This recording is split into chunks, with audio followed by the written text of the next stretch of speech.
الحمد للہ الذی ابدع الافلاک والارضین والصلاة علی من کان نبیا وآدم بین الماء والطین والصلاة والسلام علی رسولہ محمد وآلہ واصحابہ اجمعین اما بعد فقد قال اللہ تبارک وتعالی فی القرآن المجید والفرقان الحمید اعوذ باللہ من الشیطان الرجیم بسم اللہ الرحمن الرحیم وما ارسلناک الا رحمتا للعالمین صدق اللہ العظیم۔ آئے دنیا میں بہت پاک مکرم بن کر، آئے دنیا میں بہت پاک مکرم بن کر، کوئی آیا نہ مگر رحمت عالم بن کر۔ اور کسی شاعر نے کہا، تعریف کرنے کو سرکار عالی مقام کی، تعریف کرنے کو سرکار عالی مقام کی، منہ میں زبان چاہیے پروردگار کی۔ محترم ناظرین، اسلام کے آنے سے پہلے اہل عرب کی کچھ عجیب ناگفتہ بحالت تھی۔ ان کا شیرازہ بکھرا ہوا تھا، وہ خاندانوں، قبیلوں اور اچھوں میں بٹے ہوئے تھے۔ کوئی اجتماعی نظام نہ تھا، کوئی حکومت نہ تھی، جس کی لاٹھی اس کی بھینس کا قانون رائج تھا۔ قبیلے آپس میں برسر پیکار تھے۔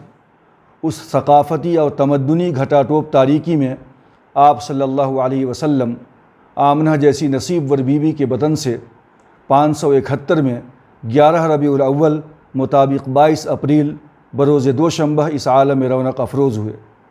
آپ یوم ولادت ہی سے رحمت ثابت ہوئے، جیسا کہ اس وقت کی اہم تبدیلیاں بتاتی ہیں۔ طویل قحط کا زمانہ چل رہا تھا، جو آپ کی ولادت کے بعد ہی ختم ہونے لگا۔ آتش پرستوں کا آتش کدہ زمانے سے روشن تھا، وہ بجھنے لگا۔ غلط عبادت گاہوں کی عمارتیں بیزاری ظاہر کرنے لگی۔ شاہوں کے محل، جہاں ظالمانہ اور جابرانہ فیصلے ہوا کرتے تھے، تزلزل سے دوچار ہونے لگے۔ عرض و رحمت و کرم کی بارش ہونے لگی۔ پھر 6 سال کی عمر میں والدہ کا سایہ سر سے اٹھ جانا، اور 8 سال کی عمر میں دادا جان کا رخصت ہو جانا، یہاں سے صبر کے ایام شروع ہو جاتے ہیں۔ یہاں سے اور متین راست باز اور نیک خو تھے۔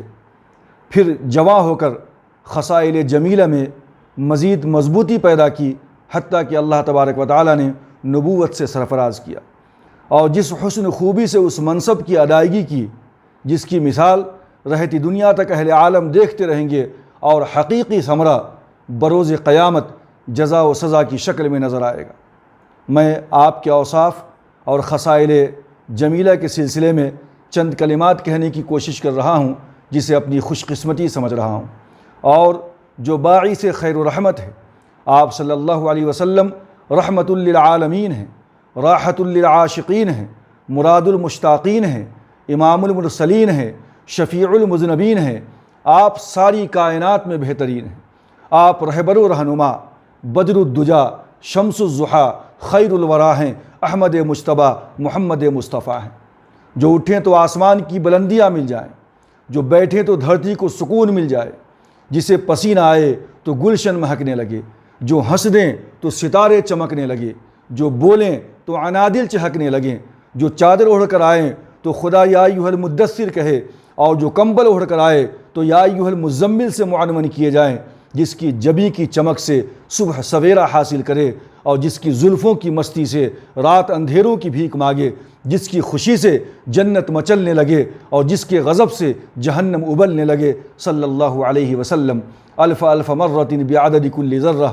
آپ کے اوصاف شمار نہیں کیے جا سکتے۔